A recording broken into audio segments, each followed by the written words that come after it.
আজকে যেটা ডিসকাশন হবে সেটা হচ্ছে ক্লাসিক্যাল কন্ডিশনিং। ক্লাসিক্যাল কন্ডিশনিং বলতে কি বোঝাচ্ছে এবং ক্লাসিক্যাল কন্ডিশনিং এর ফাদার যাকে বলা হয় তিনি হলেন আইভান প্যাভলভ। আইভান প্যাভলভকে বলা হচ্ছে ফাদার অফ ক্লাসিক্যাল কন্ডিশনিং। এই যে কন্ডিশনিং, এই পুরো ব্যাপারটা, এটার মেইন যে অর্থটা সেটা হচ্ছে ইট ইজ বলতে পারো বেস্ট অন হ্যাবিট ফরমেশন। সেজন্যই সেটাকে বলা হচ্ছে কন্ডিশনিং। কন্ডিশনিং হচ্ছে হ্যাবিট ফরমেশন হচ্ছে। এর আরো অনেক নাম আছে। ক্লাসিক্যাল কন্ডিশনিং তাকে আরো অন্যান্য নামে বলা হয় কন্ডিশন রিফ্লেক্স, কন্ডিশন রেসপন্স অথবা রেসপন্ডেন্ট কন্ডিশনিং। এই যে লার্নিংটা হচ্ছে, এই ক্লাসিক্যাল কন্ডিশনিং এর দ্বারা যে লার্নিং হচ্ছে সেটাকে বলা হতে পারে reflexive type of learning, automatic type of learning. পুরো যে লার্নিংটা, this is based on habit formation. It is based on habit formation. যে বিহেভিয়ারটা হচ্ছে, বিহেভিয়ারিস্ট যারা আছেন তাদের এটা হচ্ছে যে লার্নিং যেটা হচ্ছে, this is based on the habit formation. একটা অভ্যাস তৈরি হচ্ছে। What is the view? View এটা এই যারা এই ক্লাসিক্যাল কন্ডিশনিং এর যারা সাপোর্ট করে আইভান প্যাভলভ, কি ওনার ভিউ কি? Humans learn due to stimulus. কোন একটা স্টিমুলাস আছে, একটা উদ্দীপক আছে যার জন্য লার্নিংটা হচ্ছে। স্টিমুলাস acquires the capacity, একটা stimulus acquires the capacity to evoke a response originally evoked by another stimulus. Originally evoked by another stimulus.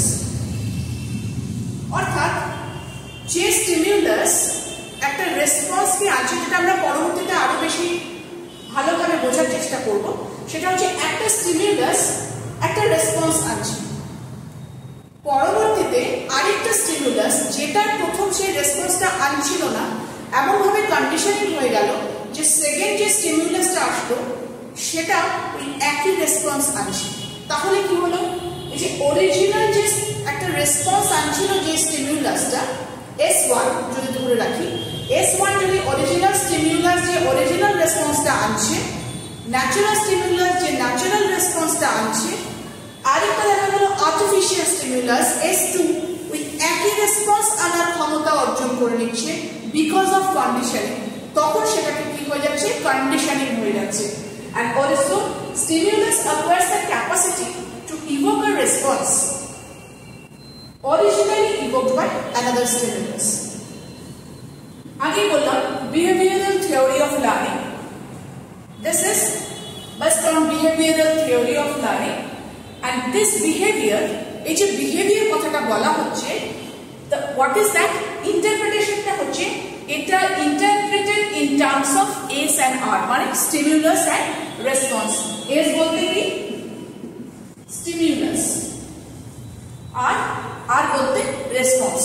stimulus R response এর যে একটা অ্যাসোসিয়েশন, তার উপরে এই behavioral থিওরিটা অফ লার্নিং দাঁড়িয়ে আছে। এইটাকে বলা হয় SS লার্নিং ও বলা হয়। পুরো এক্সপেরিমেন্টটা প্যাভলভ উনি কি করলেন, এই ক্লাসিক্যাল কন্ডিশনিং এর যে এক্সপেরিমেন্ট, সেই ক্ষেত্রে প্যাভলভ কি করলেন, একটি কুকুরকে উনি বেঁধে রাখলেন এবং কুকুরের মুখের সাথে একটা টিউব রেখে দিলেন, স্যালাইভা, তার যে লালা রসটা সেটা কালেক্ট করার জন্য একটা জারও রেখে দিলেন টিউবের সাথে, যাতে সেখানে কালেকশন হয়, জমা হয় এবং সেটা মেজার করা যায় স্যালাইভাটা বাড়ছে কমছে কি হচ্ছে। আর এই কুকুরকে অবজার্ভ করলেন তার পুরো এক্সপেরিমেন্টের সময় কিসের মাধ্যমে? মাংস, মিট, যেটা তার মানে প্রচন্ড অ্যাট্রাকশন ডগের ফর ফুড, মিট, আর কি একটা ঘন্টা, বেল। তো একটা বেল রাখলেন, বেল, আর একটা কি ফুড, মিট এখানে রাখলেন, সামনে নয় মানে রাখলেন, এবং এই পুরো সেটআপটা উনি এইভাবে রেডি করলেন।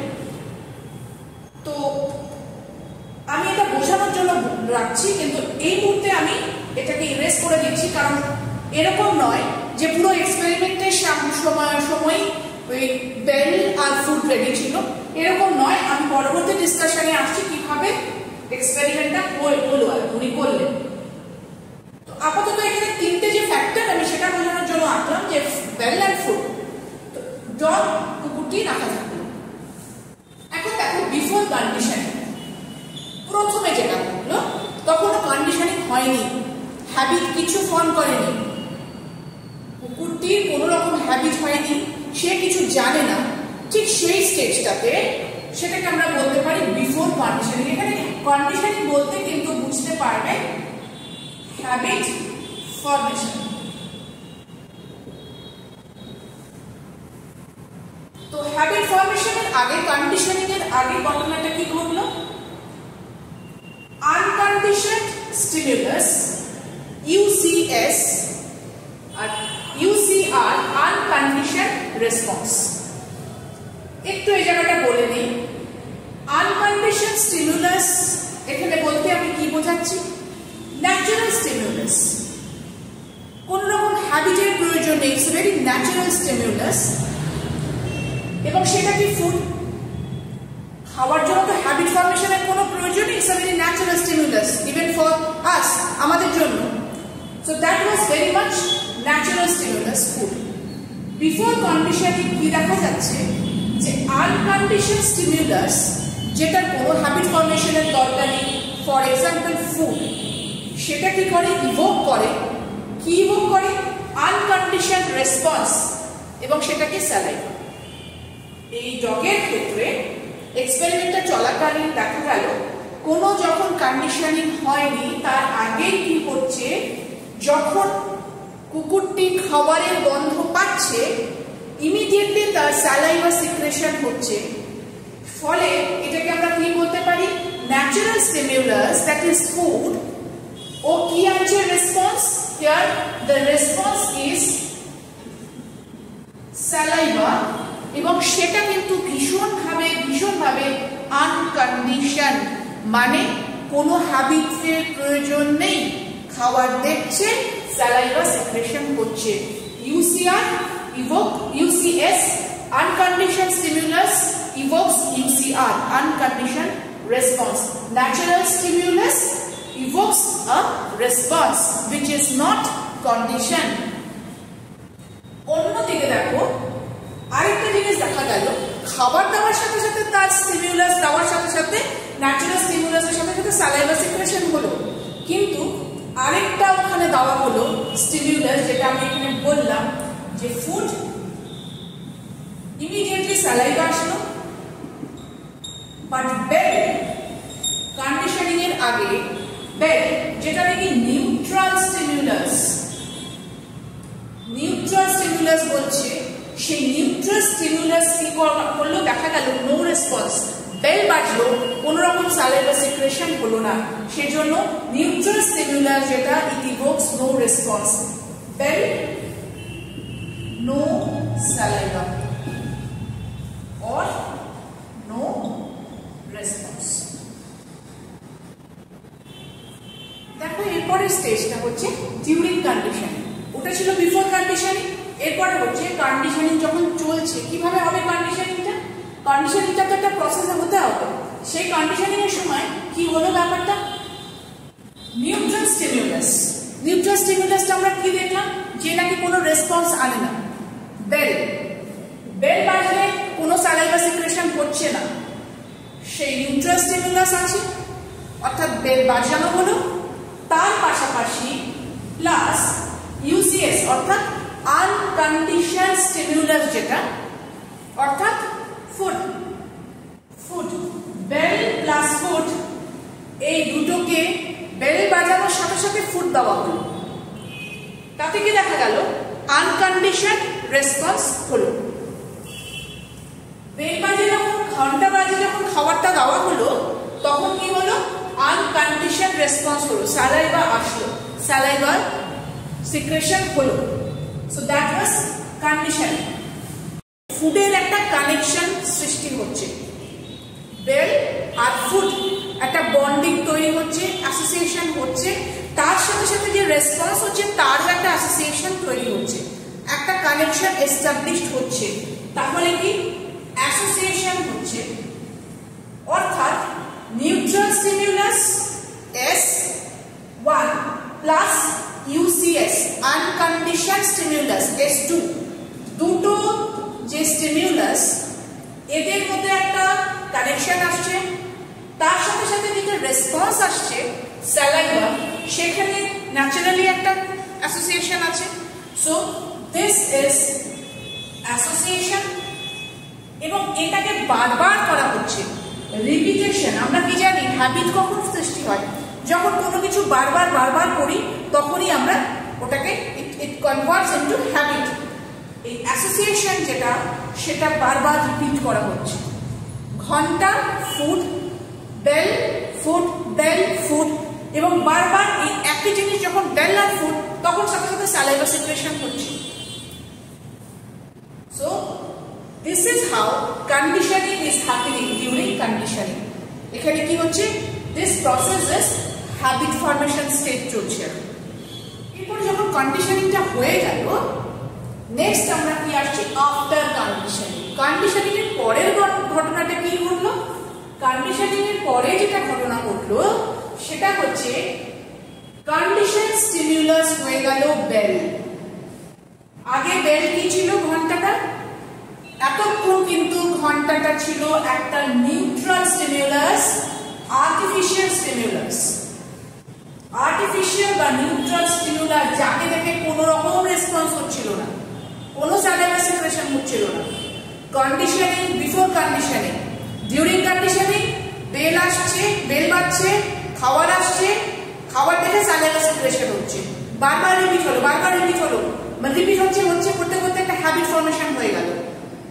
এরপরে আফটার কন্ডিশনিং, যখন কন্ডিশনিং প্রসেস কমপ্লিট হয়ে যাওয়ার পর যখন আফটার কন্ডিশনিং কি দেখা যাচ্ছে, যে ঘন্টাতে কোনো রেসপন্স হচ্ছিল না, কোনো স্যালাইভা সিক্রেশন হচ্ছিল না, সেই স্টিমিউলাসে, সেই বেলে, সেই নিউট্রাল আর্টিফিশিয়াল স্টিমিউলাসে স্যালাইভা সিক্রেশন হচ্ছে। Change in behavioural pattern of the dog. This change, এই যে একটা হ্যাবিট ফর্মেশন হয়ে গেল, বেল মানেই খাবার আসবে অর্থাৎ স্যালাইভা সিক্রেশন হচ্ছে, এই হ্যাবিট ফর্মেশন যেটা হচ্ছে সেটাকেই বলা হচ্ছে কিন্তু কন্ডিশনড লার্নিং। কন্ডিশন লার্নিং এ কি? বেল বাজছে, স্যালাইভা আসছে, কন্ডিশন হয়ে গেল। অর্থাৎ দেখো কন্ডিশন স্টিমিউলাস হয়ে গেল ঘন্টাটা। কেন? একে তো কন্ডিশনিং করা হয়েছিল যে এমন ভাবে কন্ডিশনিং করতে হবে বেলটাকে, যে বেল বাজলে স্যালাইভা সিক্রেশন হবে, সেইভাবে কন্ডিশনিং করতে হবে। So bell which was a neutral stimulus হয়ে গেল কন্ডিশন স্টিমিউলাস, আর সেই বেল থেকে স্যালাইভা যেটা হতো না সিক্রেশন হওয়া শুরু করলো, কন্ডিশন রেসপন্স হয়ে গেল। আর কুকুরটি কি জানছে? বেল বাজলে মিট আসবে, সেই জন্য বেল বাজার সাথে সাথে একটা স্টিমিউলাস which is condition, তার সাথে সাথে রেসপন্স আসতে থাকলো। আর এই যে change in behaviour from one pattern to another, এইটাকেই বলা হচ্ছে কন্ডিশনিং। আর S1 S2 এটার মধ্যে একটা অ্যাসোসিয়েশন ফর্ম হচ্ছে। কি করে?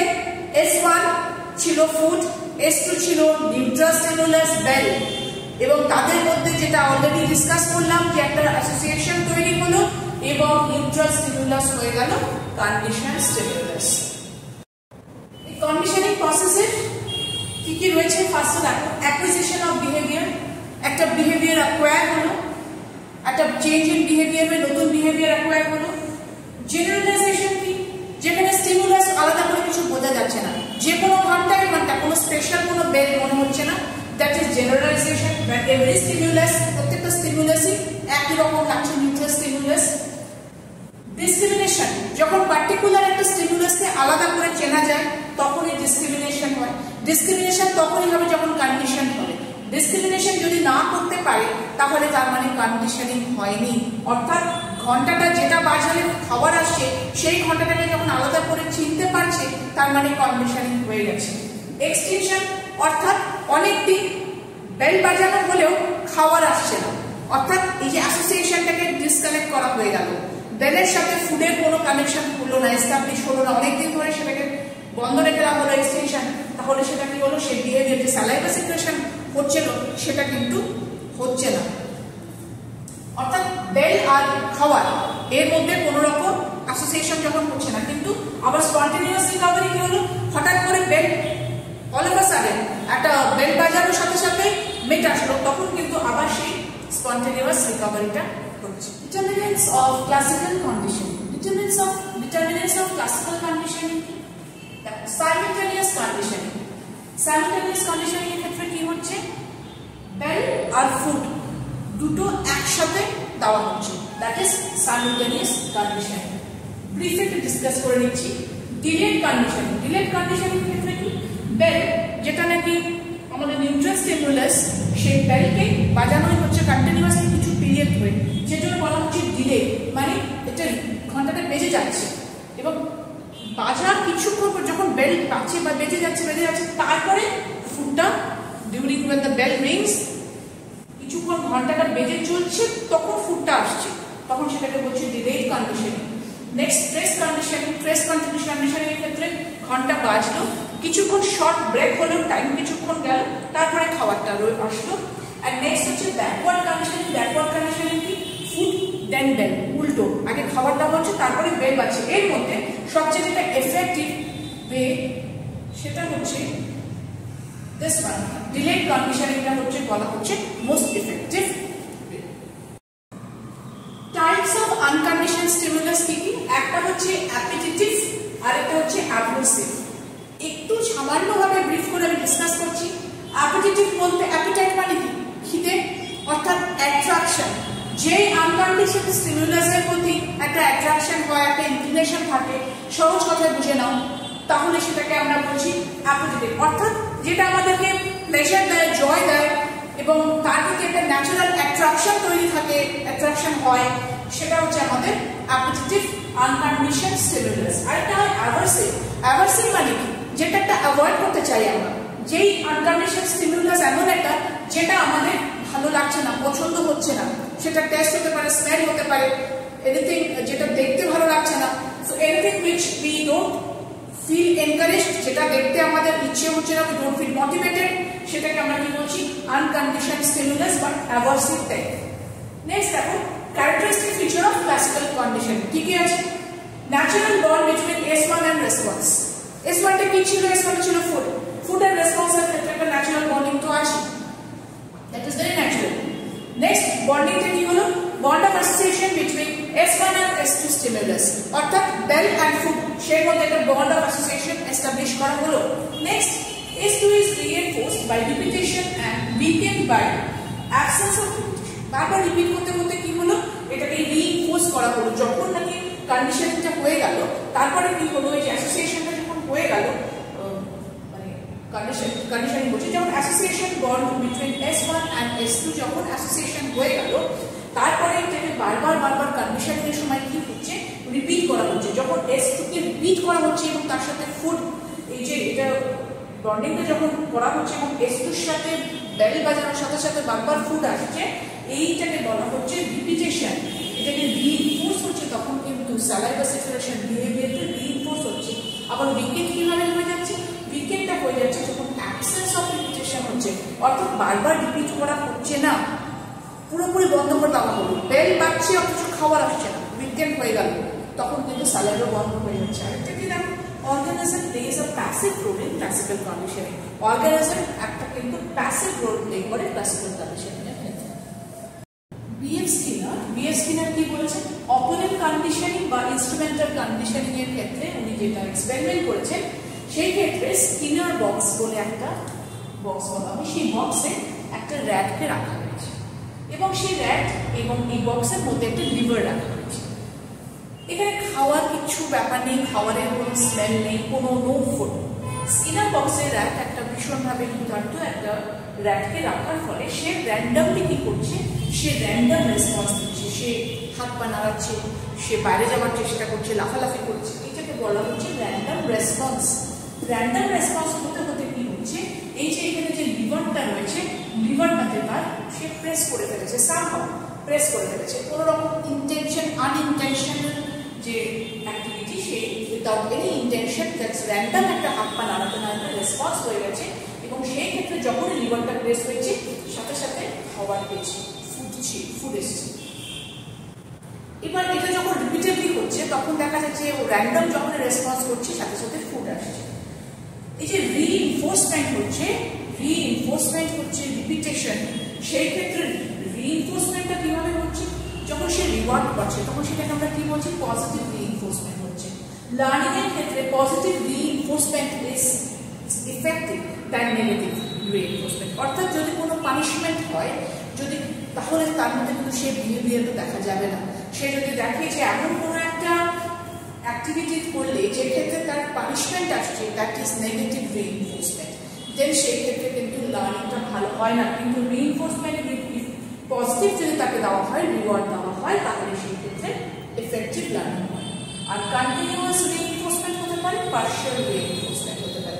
কন্টিনিউয়াস রিইনফোর্সমেন্ট মানে যখন তাকে আমরা পজিটিভলি কন্টিনিউয়াসলি তাকে রিওয়ার্ড করে দেওয়া হচ্ছে কন্টিনিউয়াসলি, তাহলে কি হচ্ছে, তার পারফরমেন্সটা কিন্তু সেইভাবে নাও থাকতে পারে, কারণ সে ধরে নিয়েছে যে আমি যাই করি একটা রিওয়ার্ড আসবে, পজিটিভ একটা রিওয়ার্ড, পজিটিভ রিইনফোর্সমেন্ট থাকবে। whereas পার্শিয়াল রিইনফোর্সমেন্ট মানে মাঝে সাঝে যখন সেটা হচ্ছে পজিটিভ রিওয়ার্ড দেওয়া হচ্ছে পার্শিয়াল রিইনফোর্সমেন্টে, তখন সে বুঝতে পারছে না সে কখন তাকে প্রশংসা করা হবে বা কখন সে রিওয়ার্ডটা পাবে। ফলে লার্নারের মধ্যে এই খিদেটা রয়ে যায় যে আমাকে একটা রিওয়ার্ড পেতে হবে, আর আই ডোন্ট নো সেটা কখন পাবো। ফলে তার কন্টিনিউয়াস যে লার্নিং প্রসেসটা চলতে থাকে। So this is more effective reinforcement. Next দেখো কোলার্স ইনসাইটফুল লার্নিং। কোলার্স ইনসাইটফুল লার্নিং এ এক্সপেরিমেন্টে কি হলো, একটা কেজির ভেতর কিছু শিম্প্যাঞ্জিসকে রাখা হলো। এবার সেই শিম্প্যাঞ্জিগুলো কি দেখতে পেল ওই বক্সের উপরে তাদের রিচের বিয়ন্ড দেয়ার রিচ, যেটা তারা সহজে ধরতে পারবে না, কিছু বানানাস রাখা হলো। এইবার এই বানানাগুলো শিম্প্যাঞ্জিগুলো চাইছে পারতে, কিন্তু দেখতে পাচ্ছে যে তাদের রিচের বাইরে, বিয়ন্ড দেয়ার রিচ, তারা লাফিয়ে হাত বাড়িয়েও সেই বানানাগুলোকে নিতে পারছে না। এরপর কি হলো, ওই আশেপাশে দেখলো কিছু কাঠের উড, পিসেস অফ উড, কিছু কাঠের টুকরো, কাঠের লাঠির মতো কিছু পড়ে রয়েছে। তখন সব শিম্পাঞ্জি নয়, কিছু কিছু শিম্পাঞ্জি, কেউ কেউ তো অনেকক্ষণ ধরে চেষ্টা করে দেখলো পারা যাচ্ছে না, তারা হাল ছেড়ে দিল। কিন্তু কিছু শিম্পাঞ্জি কি করলো, তারা কিন্তু ওই লাঠি নিয়ে, কাঠের টুকরোগুলোকে নিয়ে বানানাগুলোকে চেষ্টা করলো ছুঁয়ে পেরে নেওয়ার জন্য, এবং তারপরে কিন্তু তারা সাকসেসফুল হল।